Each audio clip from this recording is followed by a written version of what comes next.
Todo empezó en la boda de mi cuñado. Ni siquiera quería ir, sinceramente.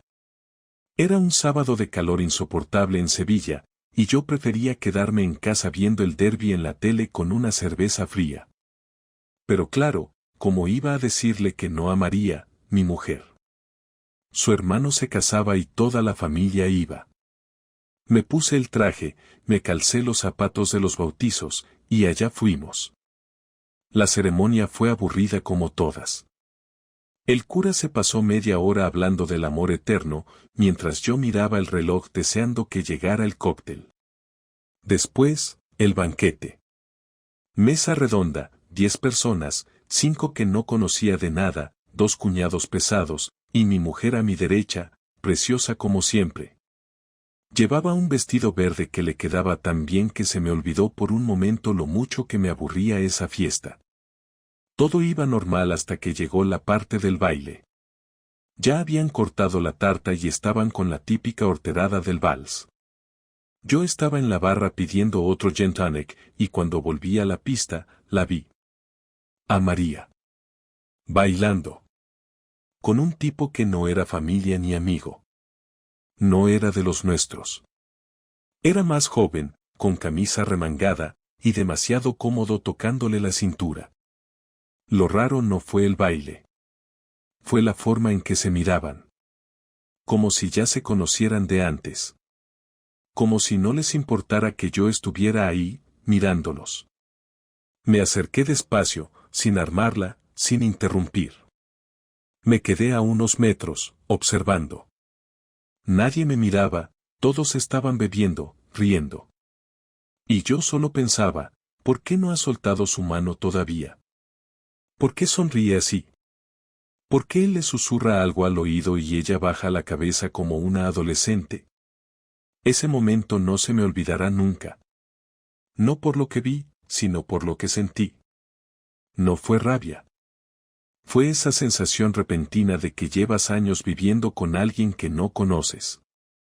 Como si todo lo que has construido se resquebrajara sin hacer ruido. No dije nada esa noche. Ni al día siguiente. Pero desde ese momento, todo cambió.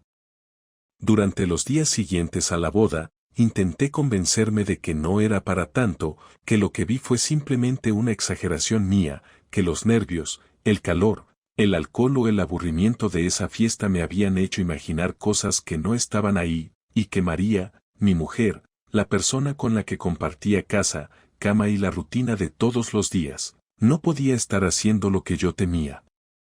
Pero había algo que no me dejaba tranquilo.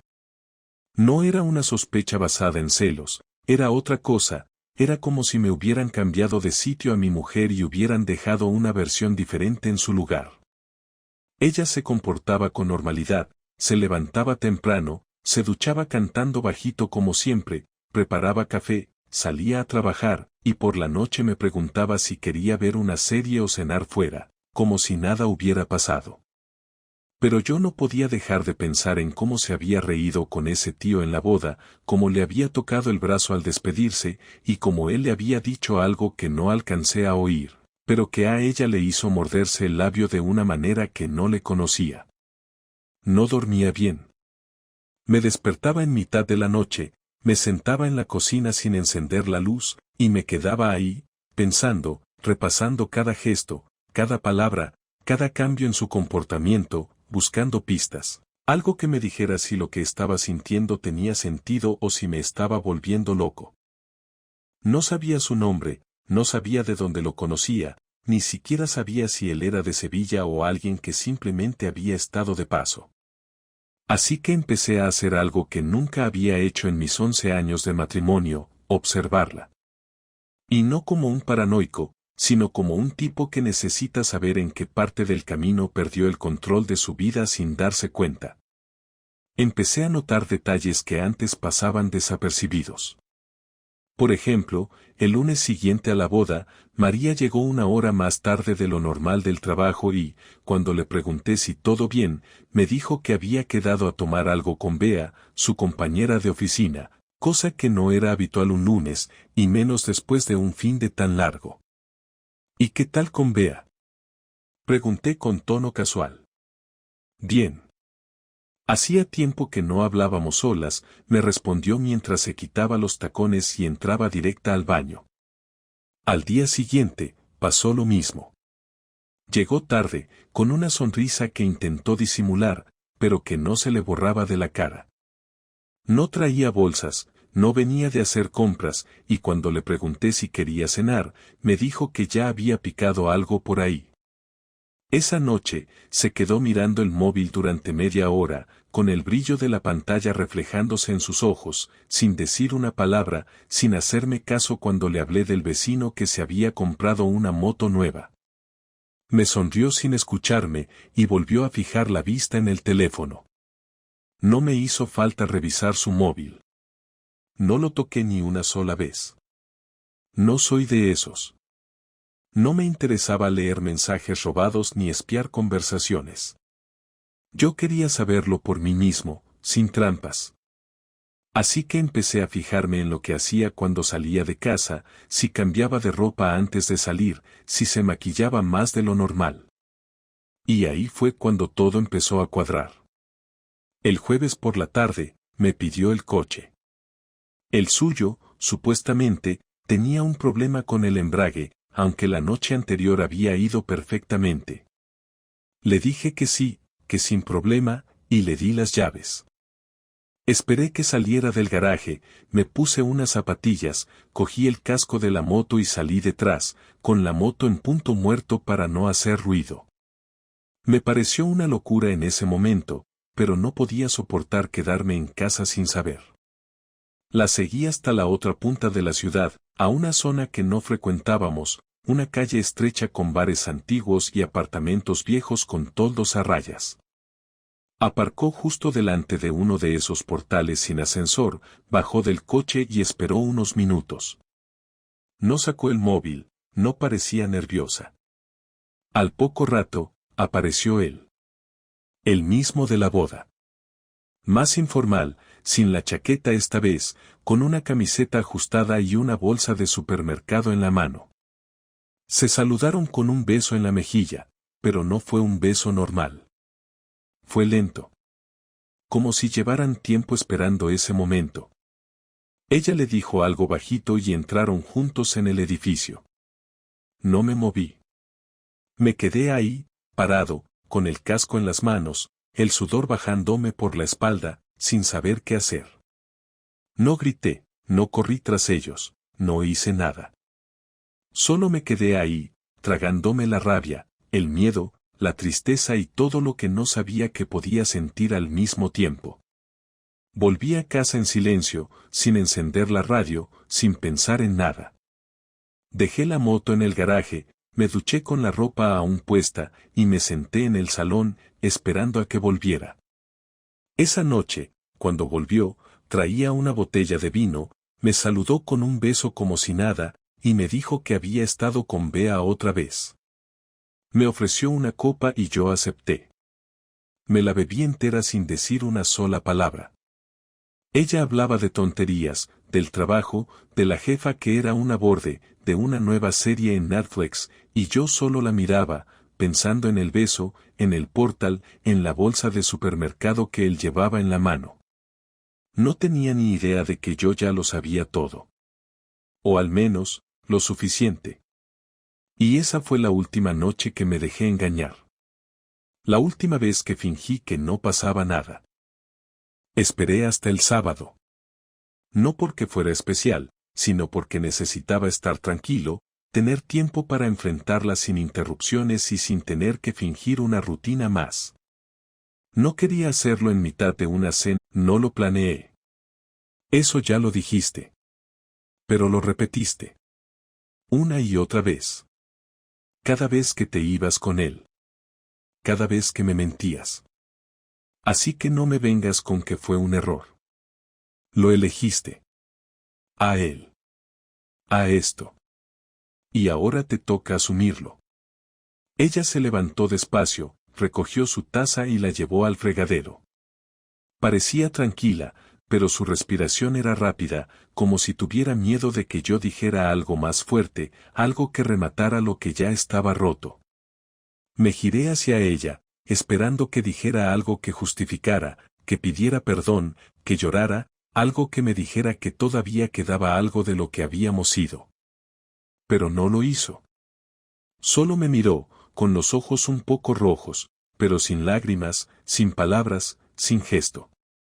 No sé qué quieres hacer, dijo al final. Yo sí. Y ya lo estoy pensando. Pero lo que tú quieres ya no importa.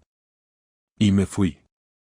Me encerré en la habitación, apagué el móvil y me senté frente al ordenador. Empecé a planear lo que iba a venir después.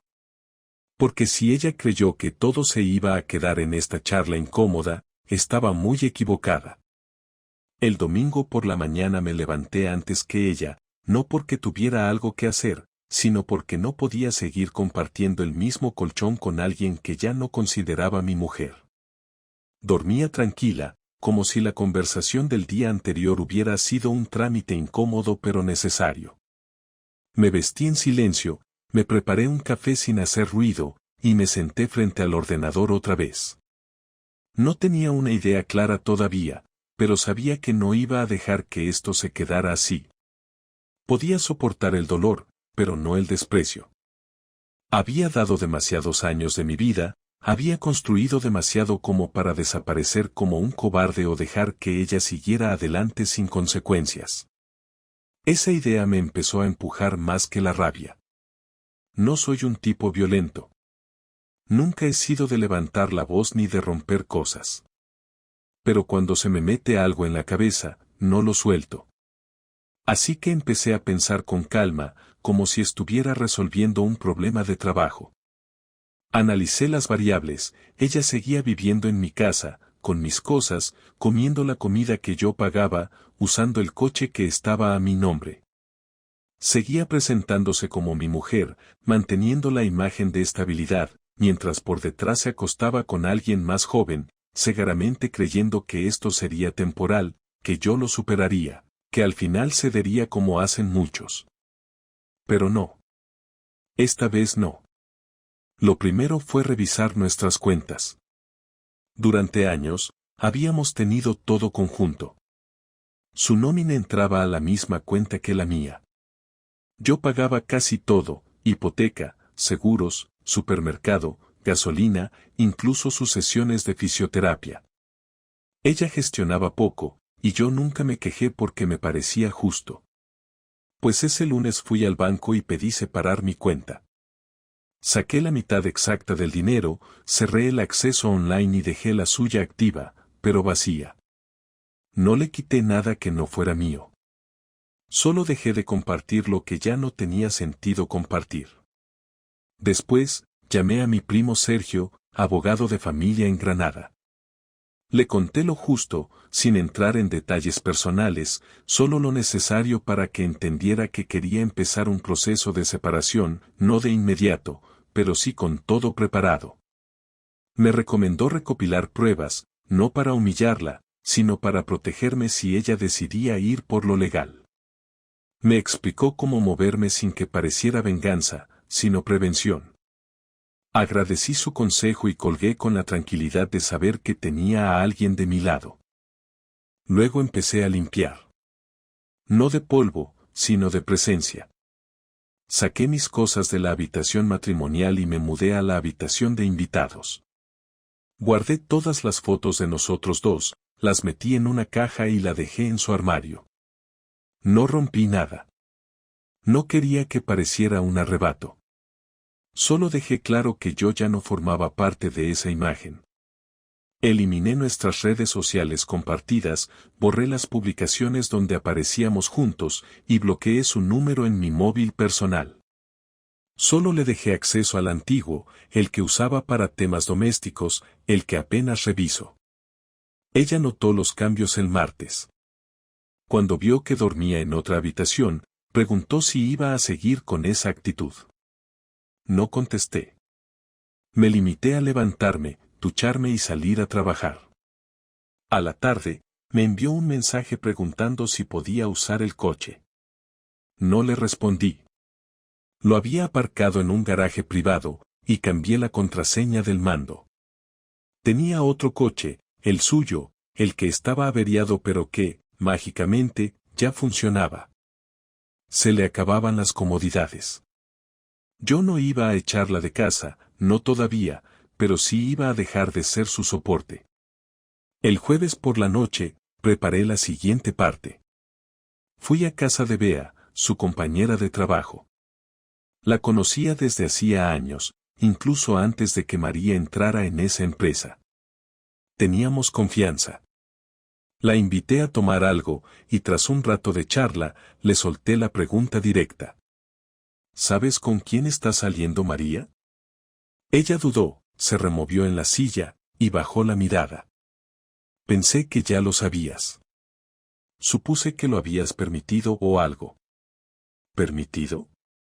¿Tú crees que yo soy idiota?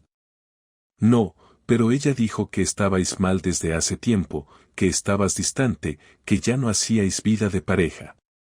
¿Y eso justifica que os callarais todos? No quise meterme. Pues ahora estás dentro. Bea, quizás por culpa o por miedo, me soltó todo. El tipo se llama Álvaro. Tiene 31. Recién entrado a la empresa, trabaja en el departamento de contabilidad. Vive en un piso de alquiler que, según Bea, María pagaba a medias por ayudarle. Tenía pruebas. Capturas, correos, incluso un par de fotos de una cena de empresa donde estaban demasiado juntos. Me las mandó sin que se lo pidiera. Me fui sin decir nada más. Al llegar a casa, María estaba viendo una serie. Le apagué la tele sin avisar y me senté frente a ella. Álvaro. 31. Vive en la calle Sagasta. Trabaja en contabilidad. Cena contigo. Folla contigo. ¿Quieres añadir algo? Ella se quedó en blanco. Así que no era solo sexo, pero pagas la mitad del alquiler. Muy generosa. No es lo que piensas. No tengo que pensar nada. Ya tengo lo que necesito. ¿Qué vas a hacer? Lo que mereces. Y subí a mi habitación, cerrando la puerta con llave. No pegué ojo esa noche, pero ya estaba todo decidido. La última conversación no fue como la había imaginado. No hubo gritos, ni lágrimas, ni disculpas dramáticas. Fue una de esas charlas donde todo lo importante se dice con voz baja, sin prisa, sin adornos. Ocurrió un miércoles, a las 8:15 de la tarde, justo después de cenar. Yo había preparado algo sencillo para mí, no ofrecí nada, ella tampoco preguntó. Se sentó en el sofá con el portátil en las piernas como si todavía tuviera una vida normal. Pero ya no había nada normal en lo que éramos. Ya lo había decidido todo y ahora solo quedaba decírselo. Necesito que hablemos, le dije mientras apagaba la televisión con el mando. Ella cerró el portátil despacio y me miró sin decir nada. He llamado a Sergio. Ya está redactado todo.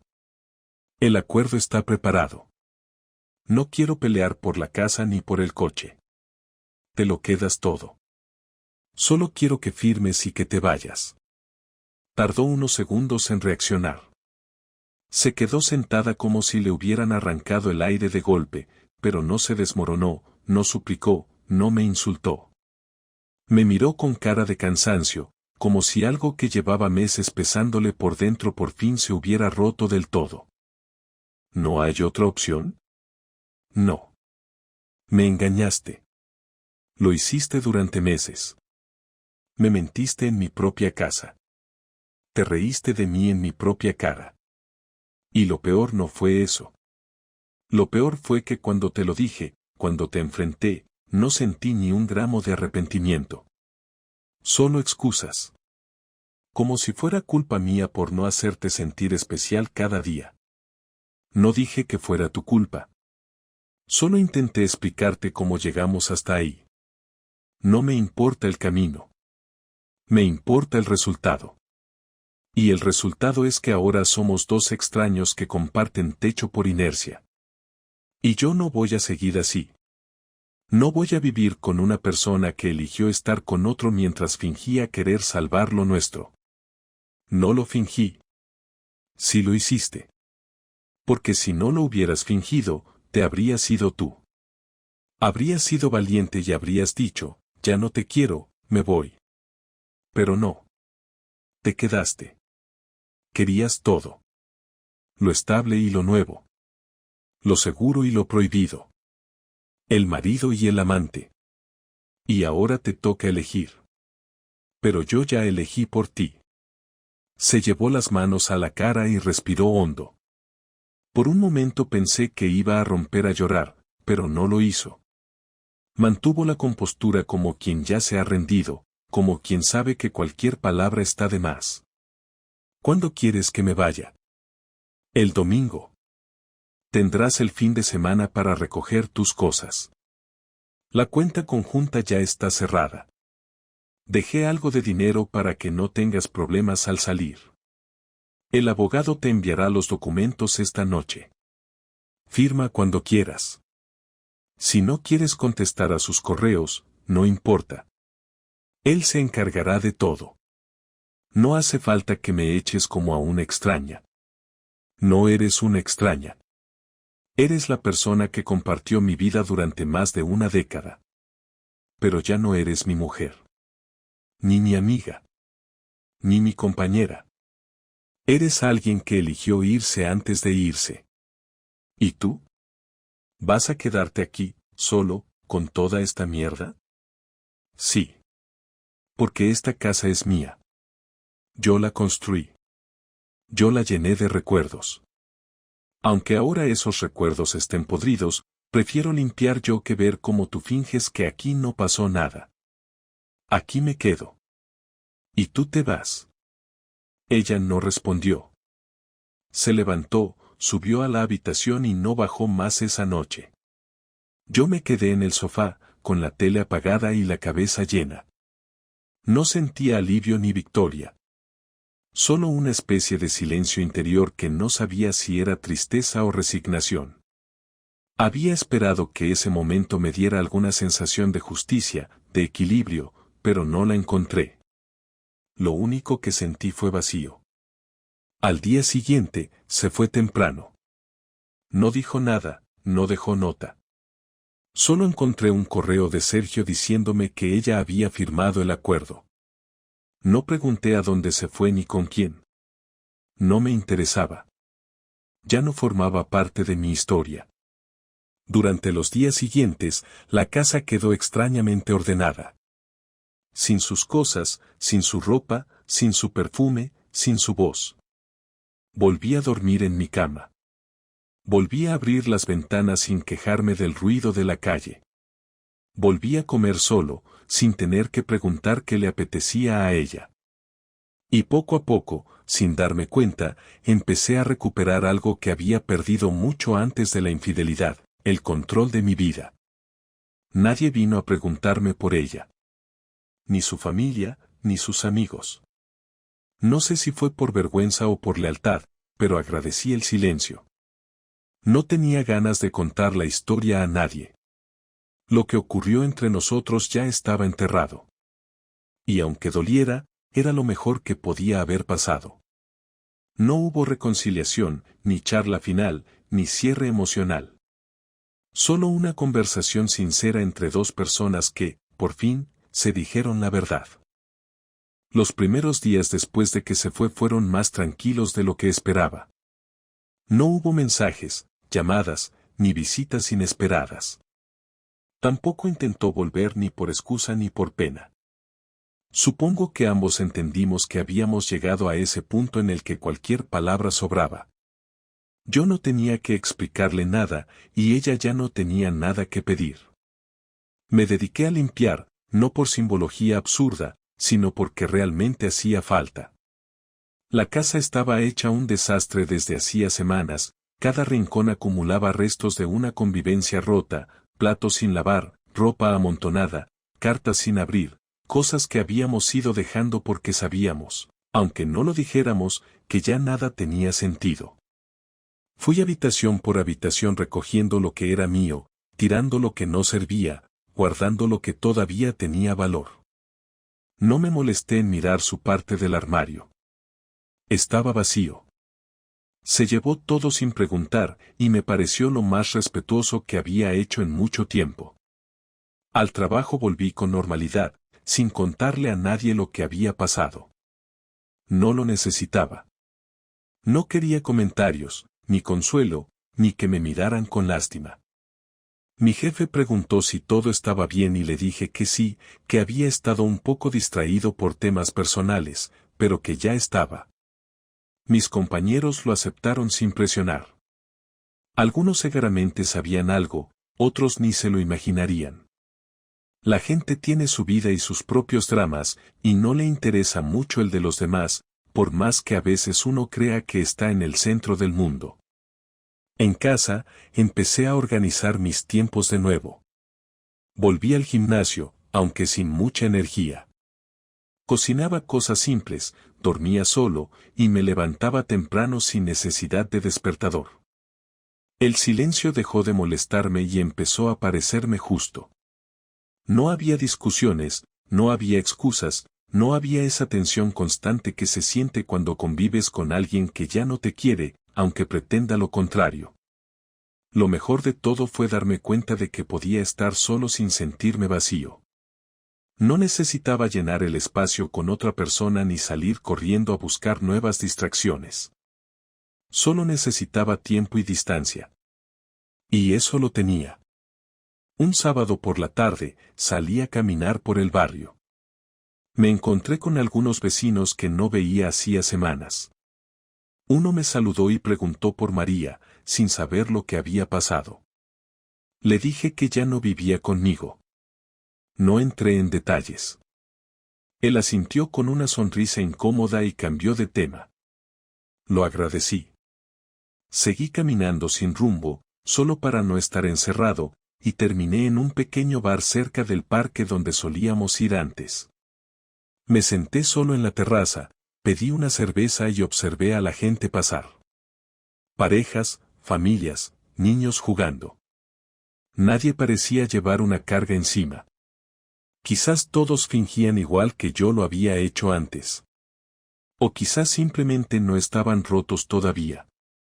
Esa noche, al volver a casa, encontré un sobre en el buzón. Sin remitente, solo mi nombre escrito con su letra. Lo abrí con calma, sin ansiedad. Dentro había una carta. No muy larga. Decía que no esperaba perdón ni entendimiento, que sabía que había fallado y que si alguna vez me sentía preparado, le gustaría hablar, pero sin ninguna intención de volver. Solo quería cerrar bien las cosas, entender en qué momento todo se fue al carajo. No contesté. No rompí la carta, pero tampoco la guardé en ningún lugar especial. La dejé en la mesa durante unos días y luego la tiré. Hablar ya no servía de nada. Ya habíamos hablado lo suficiente. Lo único que me quedaba por hacer era seguir. Pasaron algunas semanas más y empecé a sentirme distinto. No mejor, ni peor. Solo distinto. Como si me estuviera acostumbrando a una vida nueva que no había planeado pero que tampoco rechazaba. Algunos días me despertaba con ganas de hacer cosas, otros no. Algunas noches dormía bien, otras no. Pero lo importante era que el dolor ya no me dominaba. Había dejado de pensar en ella todo el tiempo.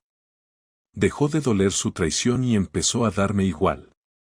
No me obsesionaba con lo que haría, con quién estaría, si le iría bien o mal. Me daba lo mismo.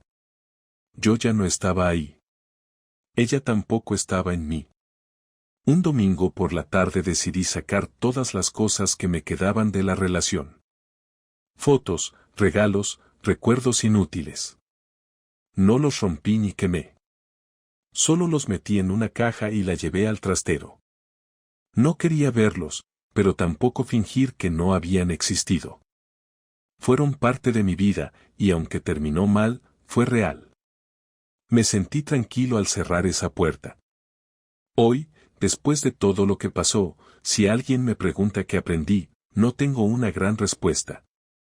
Solo sé que confié en alguien que dejó de valorarme, que me mantuve firme cuando era más fácil ceder, y que fui capaz de poner límites cuando ya nadie los respetaba. No me considero una víctima ni un héroe. Fui un tipo al que le destrozaron algo importante y que eligió no arrastrarse por lo que ya no existía. Ahora, lo único que quiero es recuperar lo que sí sigue en pie, mi tiempo, mi paz, mi espacio. Ya vendrá lo demás, si tiene que venir. Por ahora, con eso me basta. Y sinceramente, después de todo, no me siento mal. Me siento libre. Y eso, después de tanto, ya es mucho.